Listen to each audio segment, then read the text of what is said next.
Warning: the following video contains various opinions of the host. These opinions are not meant to trigger you, but they probably will. Don't get triggered. Viewer discretion is advised.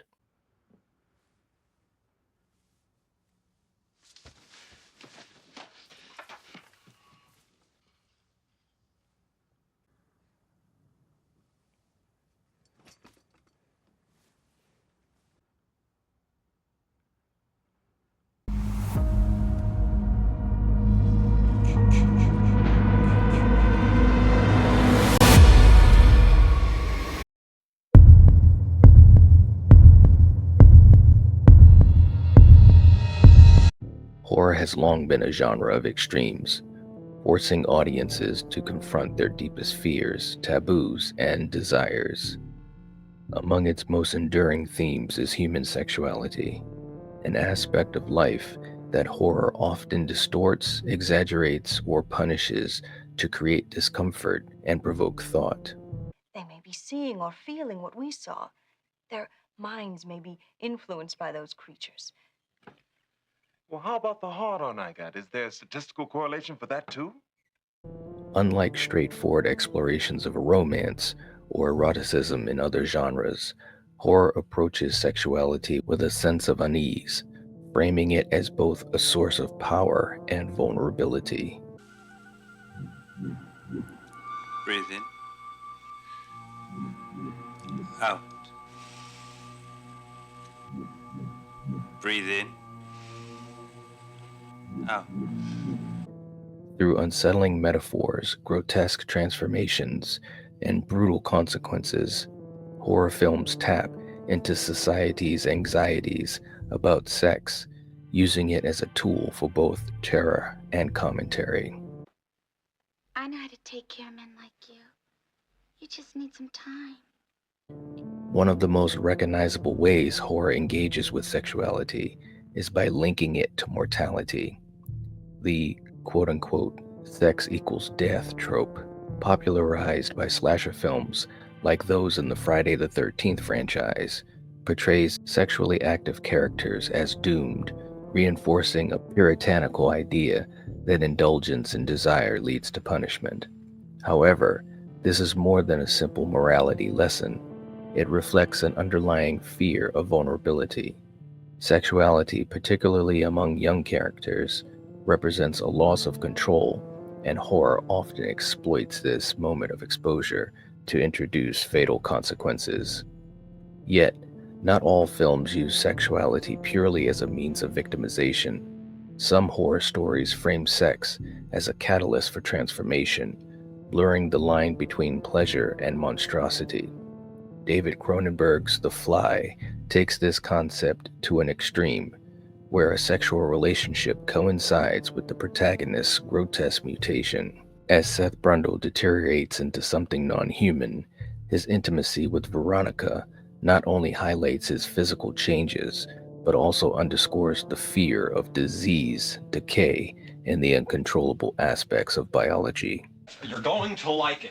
I don't want to. I'm afraid. Don't be afraid. No. Be afraid. Be very afraid. This interplay between sex and bodily horror mirrors anxieties about STDs, genetic mutation, and the fragility of the human form. Horror also frequently examines repressed sexuality, particularly through female characters who struggle against societal expectations. Brian De Palma's Carrie is a quintessential example, where the protagonist's supernatural abilities awaken alongside her sexual maturity. Carrie's mother, a religious zealot, equates sexuality with sin, reinforcing a fear of the body that ultimately leads to Carrie's tragic destruction.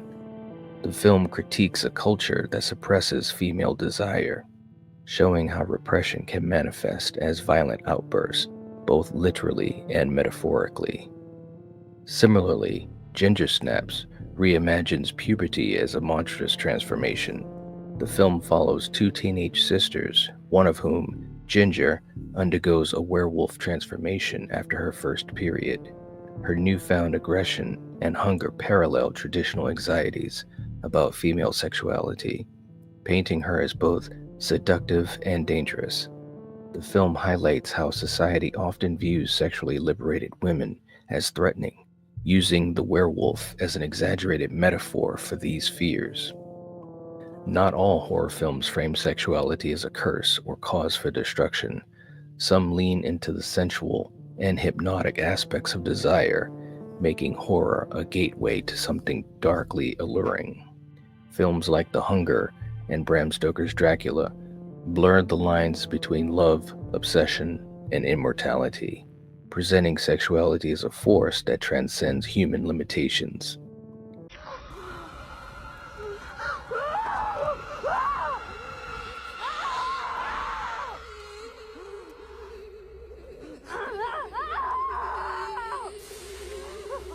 Vampires, in particular, embody the seductive nature of horror, offering eternal pleasure at the cost of one's humanity. Clive Barker's Hellraiser takes this idea even further, exploring the pursuit of ultimate pleasure through pain. The film's Cenobites represent a perverse version of desire, where boundaries between ecstasy and suffering disappear. Rather than condemning sexuality, Hellraiser suggests that true horror lies in the relentless pursuit of experience without understanding its consequences. Horror is also uniquely suited to explore the darker side of human sexuality, particularly in its relationship to power. And that's where we come to a film like Under the Skin from 2013. It takes a disturbing approach to seduction, reversing traditional predator-prey dynamics. The protagonist, played by Scarlett Johansson, lures men with the promise of sex, only for them to experience something beyond sinister. Her mechanical approach to seduction strips intimacy of any emotional weight, reducing human sexuality to something predatory and inescapable.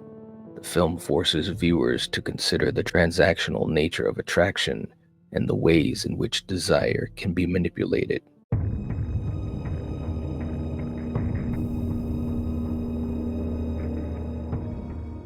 Jonathan Glazer's Under the Skin from 2013 is a film that defies easy categorization. It is both a minimalist science fiction story and an existential horror film, immersing audiences in an otherworldly experience that lingers long after the credits roll.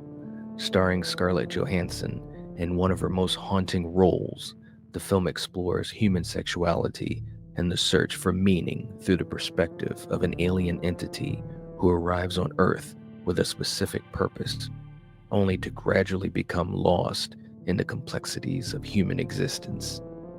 Rather than relying on conventional storytelling, Under the Skin unfolds as a series of eerie, abstract moments, building a narrative through visuals and sound rather than exposition. As the alien learns, so do we, about the nuances of attraction, the fragility of human identity, and the terrifying realization of vulnerability. In this video, we will break down the film's plot and analyze 6 key moments where Johansson's character evolves in her understanding of human sexuality and purpose. Proceed with caution. It's quite possible this film will become a favorite of yours for the rest of your life.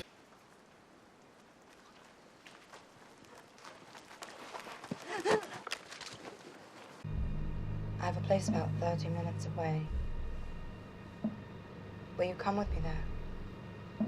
Ultimately, Under the Skin is a chilling meditation on what it means to be human, revealing both the beauty and the brutality of existence in a way that few films dare to attempt.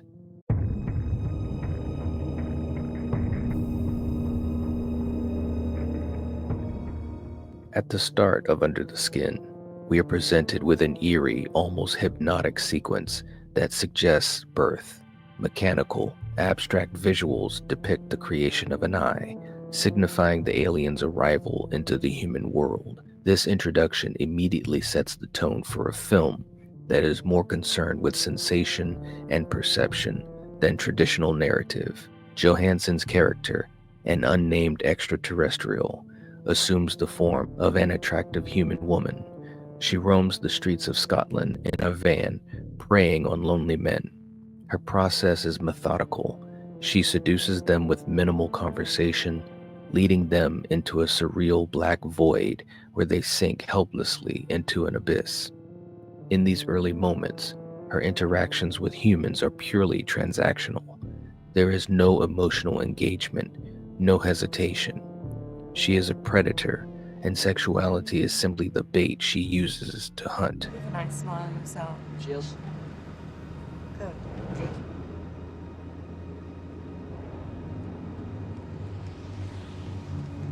The detached cinematography reinforces this perspective.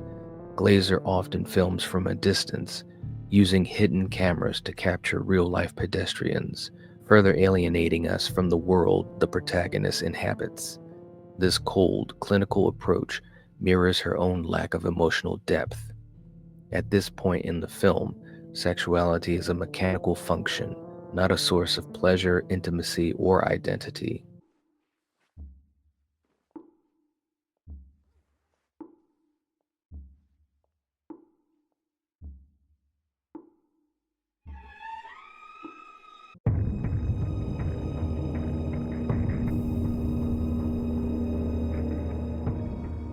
One of the earliest indications that the alien is beginning to experience something beyond predatory instinct occurs in a nightclub. Unlike her usual isolated encounters, this scene places her in a chaotic, high-energy human environment. The neon lights, pounding music, and close physical proximity of bodies creates an atmosphere that is foreign to her, yet she does not immediately retreat. As she dances with men, there is a moment of hesitation, a brief flicker in her expression, suggesting that she is not entirely sure how to navigate this setting. Though she ultimately continues with her usual routine, the moment signifies a shift.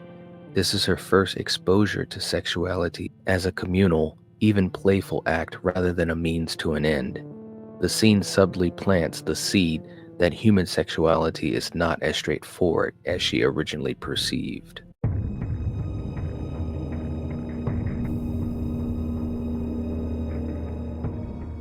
A major turning point in the film occurs when she encounters a man with facial disfigurements. Unlike her previous victims, this man is not confident or aggressive in his pursuit of her. He is hesitant, deeply insecure, and clearly unused to the kind of attention that she gives him. Rather than exploiting him immediately, she takes her time, asking gentle questions and displaying what almost seems like kindness.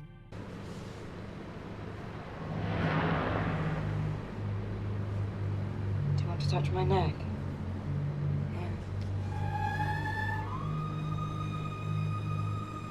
This interaction is profound because it marks the first time she acknowledges something beyond surface level attraction.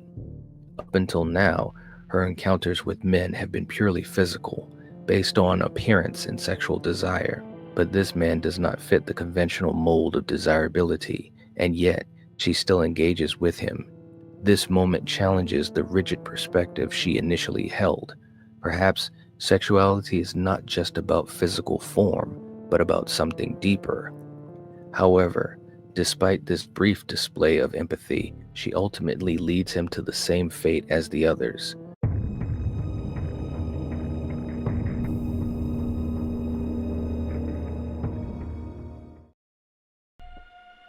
Come to me.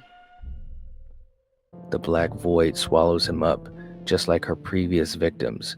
Yet the encounter lingers in her mind, subtly shifting her perspective in ways that will become more apparent later in the film.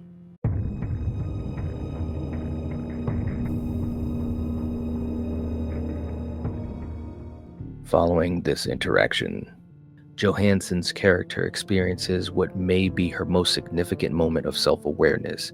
She stands in front of a mirror, staring at her own reflection. On the surface, this is a simple act, but given her alien nature, it carries immense weight. Up until now, her human form has been a disguise, a mere tool to execute her purpose.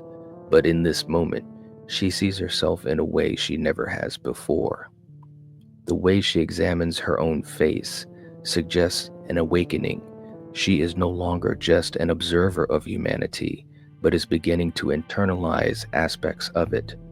This moment marks the transition from predator to something more uncertain. She is questioning herself, her body, and perhaps even her purpose.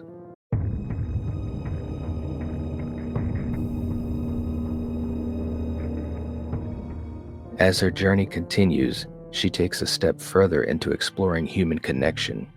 She meets a man who does not see her as an object of lust, but as a person. Unlike the others, he does not attempt to dominate or seduce her. Instead, he cares for her, offering kindness rather than desire. Eventually, they attempt to engage in sex. This is a crucial moment because, for the first time, she is not using sexuality as a weapon or a means of manipulation. She is genuinely trying to experience it. However, something is wrong. She reacts with confusion, even fear, realizing that she does not fully comprehend what is happening. Her body may be human, but her understanding of sexuality remains incomplete. This scene is absolutely devastating in its implications. It confirms that, despite her efforts to assimilate, she is still an outsider. She can observe and mimic human behavior, but she cannot truly become human.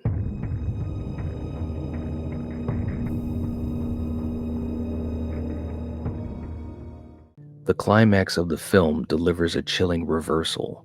Throughout the story, Johansson's character has been the one in control, luring and consuming men, but in the final moments, she becomes the hunted. She is attacked in the woods by a man who sees her as nothing more than an object to be violated. This moment is terrifying, not just because of the physical danger, but because it marks the ultimate failure of her journey. After all of her attempts to understand human sexuality, she is reduced to nothing more than flesh. The irony is cruel. She sought to learn what it meant to be human, and in the end, she experiences the very worst of humanity. When her attacker tears at her skin, her true alien form is revealed. In this moment, it becomes absolutely clear that her experiment in living as a human was doomed from the start. She was never truly accepted, only tolerated as long as she fit within a narrow framework.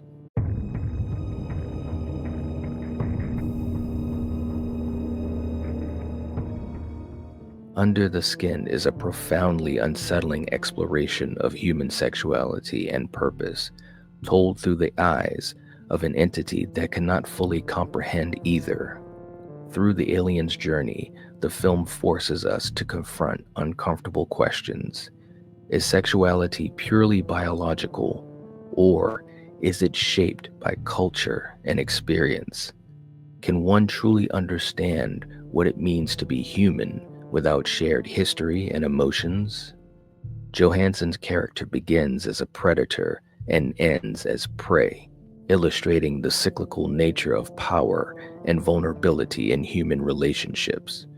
The film's eerie atmosphere, haunting minimalism, and unflinching portrayal of alienation makes it a singularly unique cinematic experience, one that lingers, much like its protagonist, just beneath the surface of our understanding. Horror films use sexuality in ways that extend far beyond shock value, whether through punishment, transformation, power dynamics, repression, or seduction. These films reflect deep-seated fears about desire, identity, and power. The genre thrives on pushing boundaries, forcing audiences to confront the ways sexuality shapes both personal and societal anxieties. By engaging with these themes, horror not only entertains, but also challenges us to consider the complexities of human nature, proving that the real terror often lies in what we desire most.